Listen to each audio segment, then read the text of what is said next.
마태복음 2장 5절에서 6절 두 절 말씀 우리 같이 한 목소리로 있습니다. 마태복음 2장 5절 6절 같이 읽습니다. 시작. 이르되 유대 베들레헴 이오니 이는 선지자로 이렇게 기록된 바 또 유대 땅 베들레헴아 너는 유대 고을 중에서 가장 작지 아니하도다. 내게서 한 다스리는 자가 나와서 내 백성 이스라엘의 목자가 되리라 하였음이니이다. 아멘. 오늘은 대강절 대림절 넷째 주일이 됩니다. 오늘까지 우리가 대림절을 지킨 것은 주의 오심을 기다리는 사모하는 마음이었고, 이번 금요일은 주님이 오시는 성탄일로 맞이하게 됩니다. 우리가 성탄일, 이 성탄절은 우리 영어로 크리스마스라고 합니다. 크리스마스라고 한 말은 합성어지요. 하나는 그리스도라는 말이고, 뒤에 마스라고 하는 말이 붙은 말입니다. 이거는 그리스도와 마스, 미사라고 하는 말이죠. 이거는 그리스도의 탄생을 예배하는, 경배하는 날이라는 의미에서 두 말이 합성어가 되었습니다. 사실 초대교회 때나 근 천여년간이 되어졌을 때는 이 크리스마스라는 언어가 없었어요. 예수님이 오신 날을 예배한다 하는 의미로 되었지 두 개의 합성된 언어는 없었는데, 이것이 따로 사용되어 오다가 중세 때에 이르러서 영국에서 조합이 되어져서 그리스도를 예배하는, 경배하는 탄생을 나타내는 단어로 크리스마스라고 하는 말이 되었다는 겁니다. 사실 여러분이 보면은 이게 다니다 보면 백화점이나 이런 데 보면은 크리스마스라고 하는 글자가 길어서 뭐라고 써요? X 해놓고 마스 이렇게 써요. 이게 X라고 하는데 사실은 이거는 X 하는 건 우리 생각이죠. 믿지 않는 사람들이 이 X는 미지의 언어입니다. 자칫하면 X가 예수 그리스도를 나타내는 단어로 쓰이지만, 그러나 X가 자칫하면 정말 예수가 아닌 우상의 날이 되어질 수도 있다는 의미입니다. X라고 하는 말을 명확히 기억할 것은, X는 이게 영어의 X가 아니라 헬라어의 키라고 하는 단어입니다. 헬라어의 키라고 하는 것은 이게 크리스토라고 하는 헬라어 단어의 첫 글자예요. 근데 이게 X자 모양을 닮아서 그냥 X 했는데 사실은 X가 아니고 이게 키라고 하는 헬라어 단어의 글자입니다. 여러분들 혹시 캐톨릭의 이런 성당을 보다가 다니다 보면 성당의 탑에 보면 이렇게 P자하고 밑에 X자 이렇게 써 있는 걸 봐요. P와 밑에 X를 이렇게 같이 써놨어요. 이걸 보고서는 저게 무슨 문자야? 저거는 아마 캐톨릭을 상징하는 글자인가 보다 하는데 아니에요. 이것은 P처럼 생긴 건 이게 P가 아니고 헬라어의 로라는 거예요. 로라고 하는 거예요. 그리고는 X자는 이게 X가 아니라 아까 얘기하는 키라고 하는 단어를 로 밑에다가 이렇게 붙여놓은 거예요. 이게 키가 먼저고 그 다음에 로가 되는데 X를 쓰고 위에다가 그냥 이 로를 붙여놓은 거예요. 그래서 이거는 그리스도라는 말에 그리스도라는 말의 첫 글자와 두 번째 글자 키와 로라고 하는 두 글자를 거기다가 이렇게 붙여서, 그래서 그리스도를 믿는 교회라고 하는 의미로다가 그리스도가 교회의 머리가 된다 하는 의미로 그 글자를 표시를 해놓은 것이에요. 그러니까 우리가 다니면서 성탄절에 X 마스 할 때 이거 X를 읽을 때는요, X라고 읽으면 안 되고 뭐라고 읽어야 돼요? 예, 그리스도라고 읽어야 돼요. 그리고 만약에 그것을 굳이 한다면 키마스 그리스도의 첫 글자니까 해야 되는데, 우리는 보고 영어에 익숙해 있기 때문에 엑스마스 하는데, 사실은 엑스마스가 오늘날에 있어가지고 정말 그 자리는 예수님이 사라지고 미지의 존재가 들어서서 우상을 경배하는 시대처럼 보이는 모습이 되어졌어요. 크리스마스가 어느 사이 시대적으로 변질되어 있는 시대입니다. 어린아이에게 크리스마스 성탄절에 뭐 하느냐, 누가 제일 중요하냐라고 얘기하면 재밌게도 예수님이 아니에요. 누가 나와요? 빨간 옷을 입은 산타크로스와 루돌프 사슴코의 이야기가 먼저 나와요. 어느 사이인가 그 자리에 산타와 루돌프가 자리매김을 하는 이런 엑스마스가 되어버리고 말았어요. 어른들에게 있어서는 이 날이 예수 그리스도의 경배하고 거룩함과 나를 구원한 감격의 날이 아니라, 이 날은 연말되어져 축제하는 날이요, 송년회 한잔하며 지내는 날이요, 그리고 이 날은 쾌락에 사로잡힌 향락의 연말이 되어지는 이런 시절이 되고 말았어요. 바로 예수 그리스도가 사라지고 거기에는 나의 쾌락 그리고 나의 축제의 날이 되어버리고 말았다는 거죠. 젊은이들에게는 좀 심하게 되어져서 이 날이 되어지면 만남의 날, 연애의 가장 클라이막스, 그래서 이 날이 지나면 안타깝게도 크리스마스 베이비라고 하는 것이 탄생된다는 묘한 날이 되어졌고, 그래서 이 날은 젊은이들에게 있어서는 가장 호텔을 빌려서 하는 축제의 날, 뭔가 이런 쾌락의 도구의 날들이 되어버리고 말았다는 거예요. 세상 사람들에게 있어서 이 성탄절 크리스마스는 예수 그리스도의 자리에 세상 것이 다 들어가 있어요. 이 날은 가장 먼저 찾아오는 것이 술집이 크리스마스가 제일 빨리 찾아오고요. 그리고는 이 날은 모여서 쾌락을 즐기는 음식점이나 돈의 축제가 되어버린 이런 시대가 되어졌어요. 어떻게 보면 크리스마스가 가장 늦게 찾아오는 것이 교회인 것 같아요. 교회는 왜냐하면 대림절을 지내야 성탄이 오기 때문에, 그래서 대림절 첫째 주가 되어지면 그러면은 성탄을 준비하니 12월에 들어서 하지만, 놀랍게도 세상은 11월 중순만 넘어가면은 성탄을 준비하고 성탄의 이날을 엑스마스로 물들이는 이런 시대가 되어버리고 말았어요. 이 엑스, 그리스도의 날, 그리스도의 경배한 크리스마스가 어떻게 보면 엑스, 미지의 존재가 들어간 날로 되어버린 이런 엑스마스로 변질된 세상이 되지 않았나 하는 생각을 갖게 되어집니다. 사랑하는 성도님들, 이 성탄일은 온전히 주님이 주인이 되어지는 날이에요.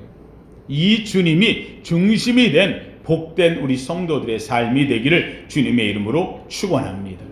근데 한 가지 재밌는 게 있어요. 정말 예수님이 성탄일 12월 25일에 오셨느냐? 그렇지 않아요. 날짜를 몰라요. 12월 25일 성탄일로 정한 것은 이 로마의 기독교화가 되어지고, 기독교가 이제 선포가 되어져서 이제 예수를 믿어도 된다 했는데, 놀랍게도 이 로마가 나중에는 기독교가 국교가 되어지는 변화가 일어나지요. 이러다 보니까는 기독교인들이 주님이 오신 날을 우리도 기념해야 되는 날짜를 명확히 몰라. 이거 어떻게 할까 하다가 로마의 최고의 축제의 날이 있었어요. 가장 큰 축제의 날이 언제냐? 이게 12월 25일이었어요. 이 12월 25일을 왜 축제로 했느냐? 이 날이 로마에서는 동짓날로 생각해서, 오늘날 우리를 얘기하면 동지. 우리는 동지 하면 어때요? 12월 21일, 22일 이때를 동지로 우리는 하거든요. 근데 그때는 12월 25일, 그 보면 로마 시대 때 상당히 근접했어요. 이 날은 뭐 하는 날이냐? 점점 밤이 길어지다가 동지가 지나면 뭐가 길어져요? 낮이 점점 길어지는 날. 한마디로 하면 이 날은 빛이 뭐를 이겼어? 어둠을 이기고 점점 빛이 길어지는 날. 그래서 이 날을 어둠을 이긴 빛의 날 해서 태양 축제일 엄청나게 크게 로마가 아주 다 시끌벅적 그렇게 지냈던 이 축제의 날에 기독교인들이 야, 이 날은 빛이 어둠을 이겼어. 그렇다면 빛이 누구야? 예수 그리스도께서 죄를 이기고 사탄 마귀 어둠의 세력을 몰아내고 이 주님이 이기신 날, 오신 날. 그래서 이 날을 주님의 탄생일로 우리가 정하자. 그래서 이 서방교회에서는 이 12월 25일을 기독교의 그리스도의 탄생일로 정하고 주님이 어둠의 세력을 이기고 이 땅에 오신 날이라고 정해서 그 날을 성탄절로 정했다는 이런 기록들이 있어요. 그런데 서방교에서는 12월 25일을 정했는데 동방교에서는 아니야. 동방교회라고 한다면 서방교회는 로마의 캐톨릭을 중심으로 한 거고요. 이 동방교회라고 하는 것은 잘 아는 대로 그리스 정교 또는 러시아 정교, 왜 무슨 로마 그 동쪽에 있는 나라들의 기독교를 동방정교라 이렇게 이야기를 하는 거예요. 이 동방정교, 시랍정교회라고도 이야기하는데, 그러니까 이곳들은 야 12월 25일은 예수님 오신 날 아니야. 그럼 예수님 오신 날이 언제냐? 정확히는 알 수 없지만, 그런데 재밌게도 히랍정교에 내려오는 전설이 하나가 있어요. 이게 뭐냐? 동방박사가 성경에 나오는데 이 동방박사가 예수님을 만난 날이 있다는 거예요. 이 날이 예수님을 만난 날이 1월 6일이다. 그래서 동방박사가 주님을 만난 날, 그래서 1월 6일을 주님이 나신 날라고 이야기를 해서 1월 6일을 예수님 탄생일로 히랍정교회, 동방정교회는 지키고 있어요. 그러니까는 두 개가 달라요. 이 둘이 다른데 이 히랍정교회에서는 예수님이 이날 나셨다 해서 1월 6일을 현현절. 그래서 우리 교회력에서도 성탄절은 우리가 12월 25일을 지키지만 교회의 현현절은 1월 둘째 주부터 우리가 현현절을 지키는 이유가 바로 여기에 있어요. 하여간 주님이 오신 날을 찾는데 몰라요. 성경에서도 그 날을 명확히 하지 않아요. 동방박사가 아이를 보러 갔는데 태어난 날 본 게 아니고 사실은 가보니 아이가 컸더라고. 그래서 베이비가 아니라 칠드런으로 성경에 기록이 되어 있는 걸 보면 동방박사도 아기 예수가 나신 후에 도착한 것으로 알 수가 있고, 또 예수님이 나신 것을 이 헤롯 왕이 언제 낳느냐 하고 날짜를 따져서 2살 이하의 아이들을 다 죽였다고 한 걸로 보면 이 어린아이 예수님은 아마 이때쯤 돌이 되지 않았나 라고도 생각을 해요.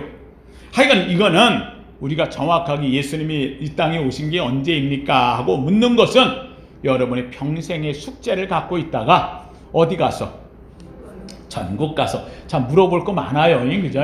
예. 하여간 그렇게 하기로 하고. 근데 중요한 건 날짜는 정확히 모르는데 하나는 확실히 알아요. 예수님이 어디서 태어났는가?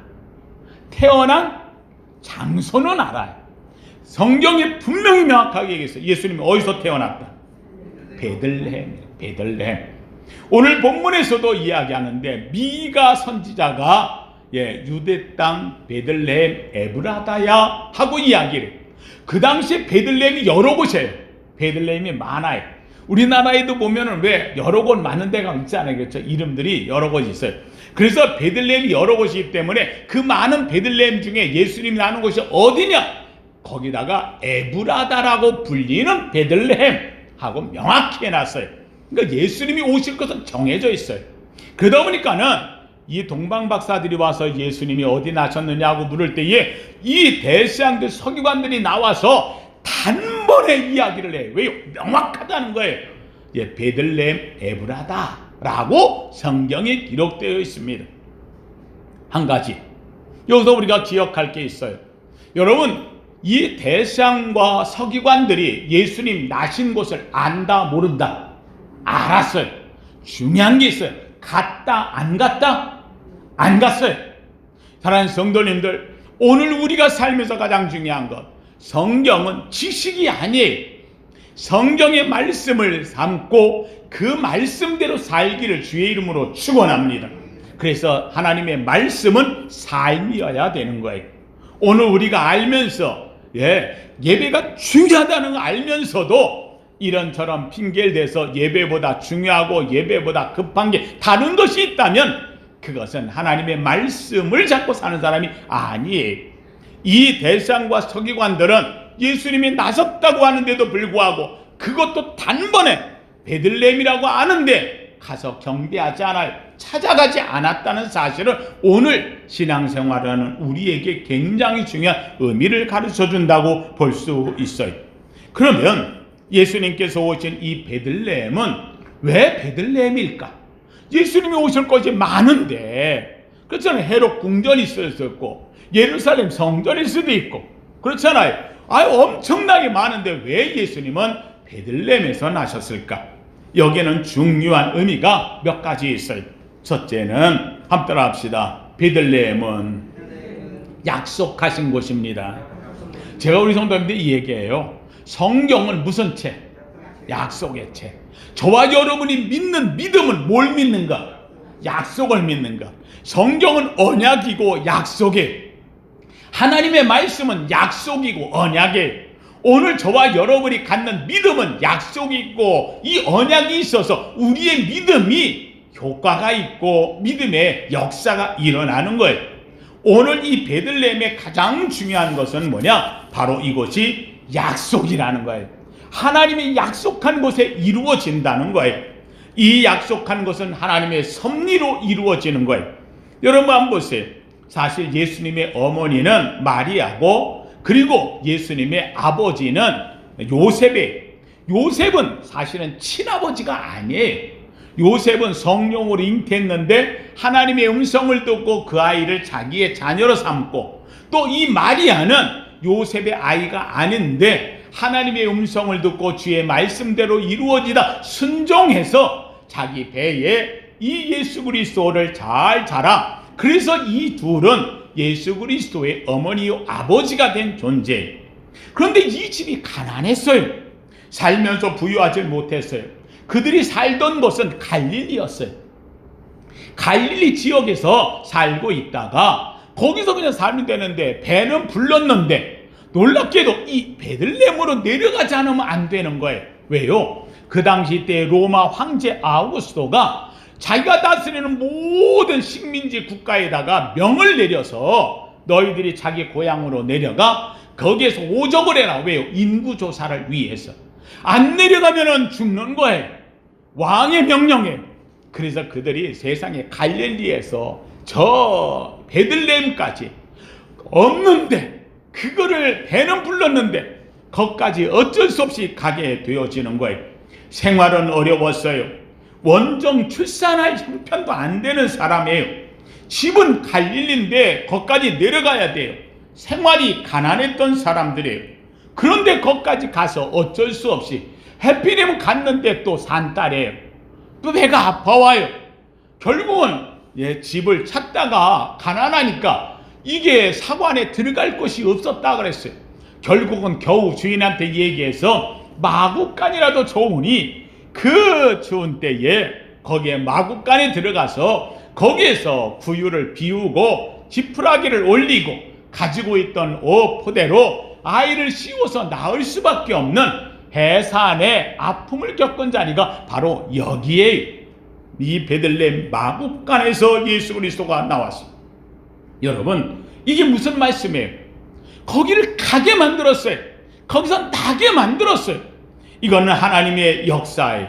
하나님은 하나님의 뜻을 이루기 위해서 역사를 움직이시는 분이에요. 제가 우리 성도님들한테 이야기합니다. 코로나19이 아무리 어렵다고 하지만 여러분이 하나님께 간구하고 약속을 붙잡고 믿음으로 서는 자에게 하나님께서는 이 역사를 바꾸시더라도, 역사를 움직여서라도 여러분을 이루게 하실 줄로 믿습니다. 저는 이것을 체험한 사람이에요. 저는 철저하게 체험하고 살았기에 제가 늘 간증하며 살았던 사람이에요.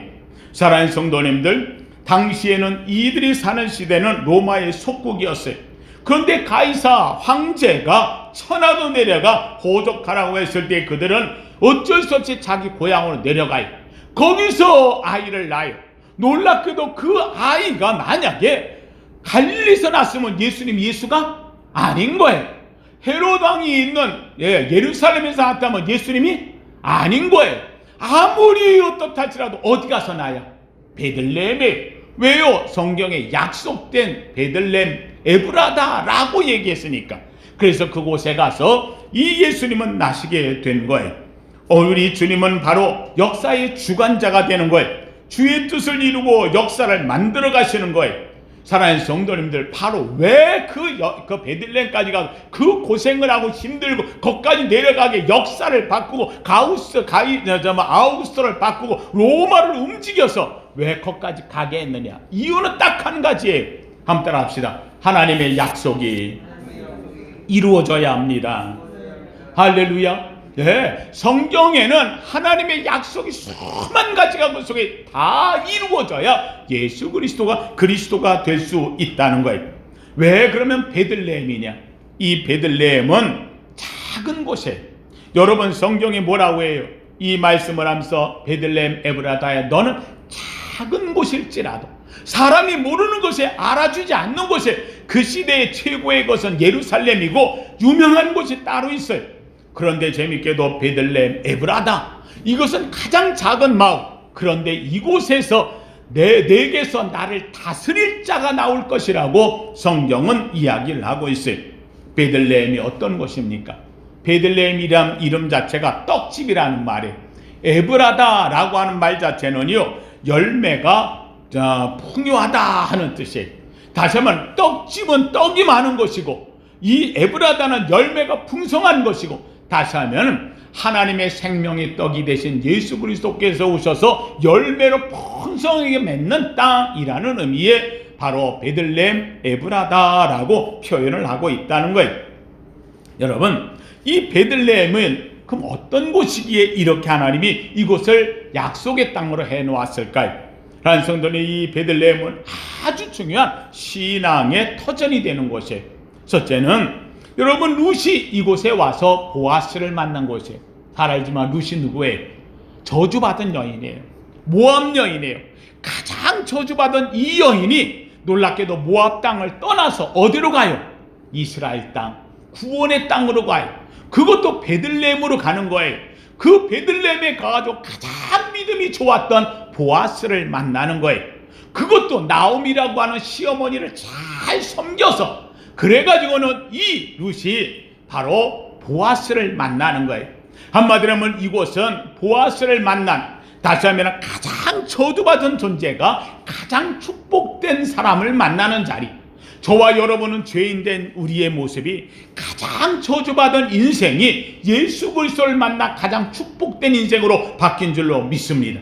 이 저주의 인생 룻이 바로 가장 복된 남자, 바로 보아스를 만난 축복의 땅, 사랑의 땅이고, 바로 이곳에서 부모를 잘 공경해가지고 이곳에 믿음의 지주가 된 주인공이 되어질 뿐만 아니라 이곳에서 자녀를 낳아서 바로 그의 후손이 다윗이 나오는 믿음의 축복의 땅이 되었다는 사실. 여러분이 다윗은 태어났습니다. 이곳에서 기름 부음을 받습니다. 하나님 앞에 기름 부음 받아 하나님께서 이 축복의 땅에서 가장 위대한, 하나님이 사랑한 다윗의 존재의 다윗의 왕이 나왔던 자리, 바로 이곳이 베들레헴이라는 거예요. 그래서 성경이 이야기해요.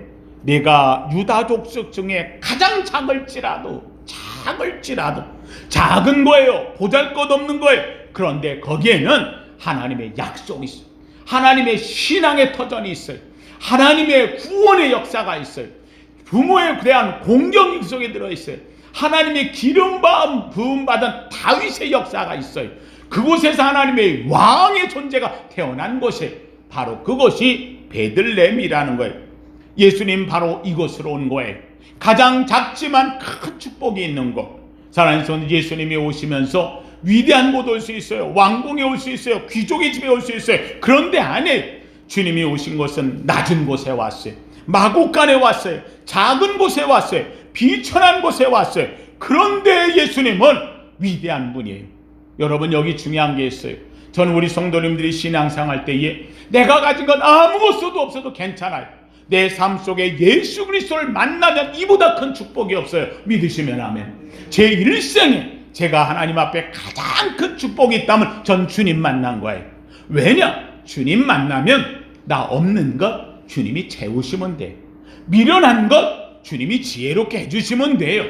내가 지식 없는 것 하나님이 지식을 주시면 되는 거예요. 내가 건강 없는 것 하나님이 나를 강건하게 만드시면 되는 거예요.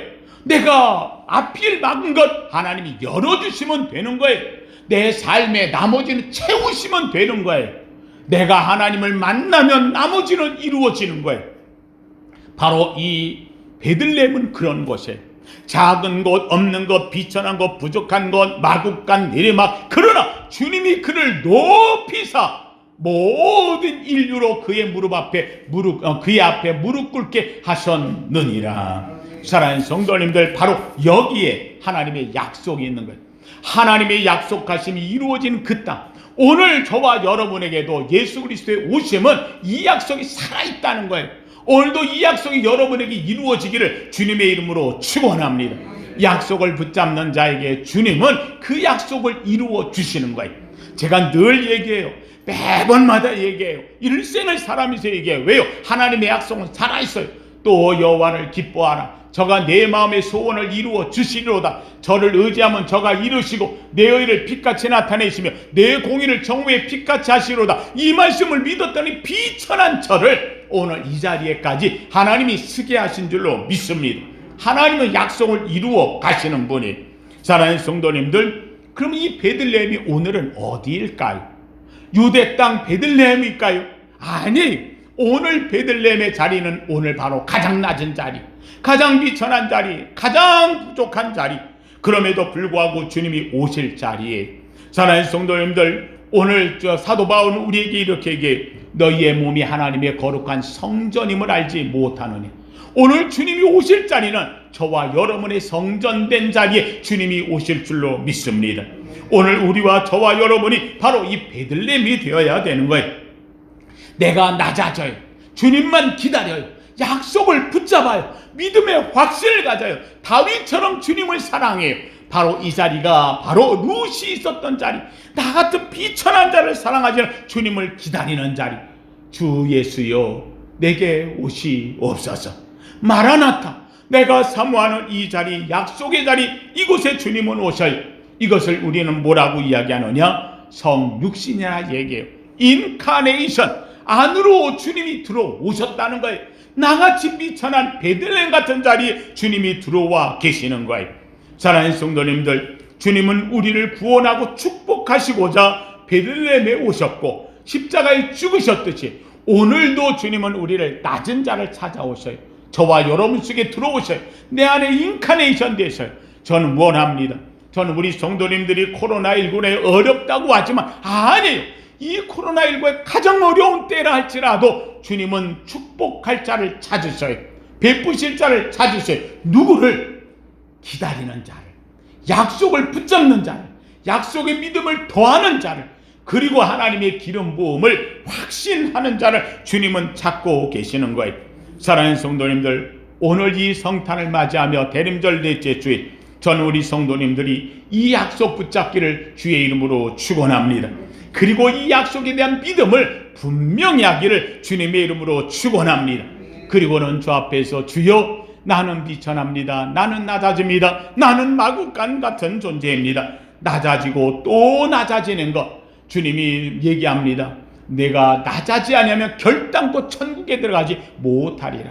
오늘도 주 앞에서 낮아짐으로 주님을 기다리는 위대한 자.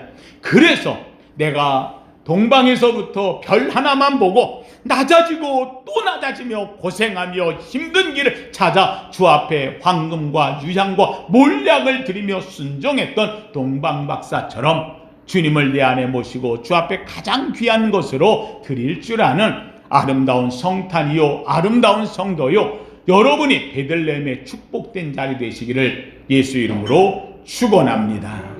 거룩하신 하나님 감사합니다. 하나님 작은 땅 베들레헴에 주님이 오셨습니다. 하나님여 인류 역사의 가장 최고의 약속이 서려 있는 그 땅, 모든 사람은 알지 못하지만 성경에 약속되어 있고 그곳에서는 하나님 루시 축복을 받았고 보아스의 복이 있었고 하나님의 곳에 하나님여 다윗의 가문이 태어났고 하나님이 기름 부었고 하나님여 그곳에서 놀라운 주의 역사가 이루어진 땅임을 봅니다. 하나님이여 가장 작은 곳, 이름 없는 곳, 비천한 곳, 그러나 주님이 계시면 빛나는 곳, 주 예수여 오늘 우리의 심령에 오시옵소서, 우리 교회에 오시옵소서, 우리 가운데 임재하여 주시옵소서. 주님을 기다리는 위대한 신앙, 약속을 붙잡고 믿음을 커가며 낮아지며 주의 오심을 기다리는 아름다운 대림절이요 성탄이 되게 하옵소서. 예수님 이름으로 기도하옵나이다. 아멘.